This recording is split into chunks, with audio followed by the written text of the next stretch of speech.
Лидерите на Европската Унија на нивниот состанок во Брисел постигнаа согласност околу мерките во борбата против тероризмот. При тоа особено е нагласена потребата од спречување на доаѓање странски терористи од Сирија и Ирак во Европа.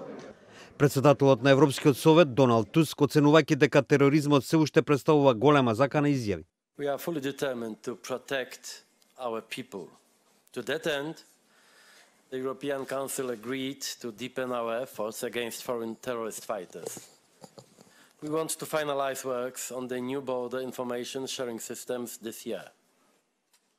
Туск додаде дека Европскиот совет се согласил и околу соработката со онлайн индустријата. We are calling on social media companies to do whatever is necessary to prevent the spread of terrorist material on the internet. Тоа според Туск значи развивање нови алатки за откривање и автоматско отстранување на такви содржини, зашто, како што рече, ако е неопходно, ќе бидат донесени посебни закони. Тој додаде дека со историска одлука е усвоено создавање постојана европска соработка во одбраната.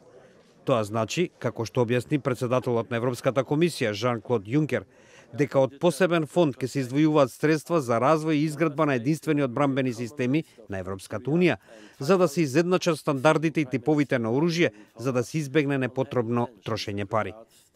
We are spending half of the military budget of the US, but our efficiency is 15%.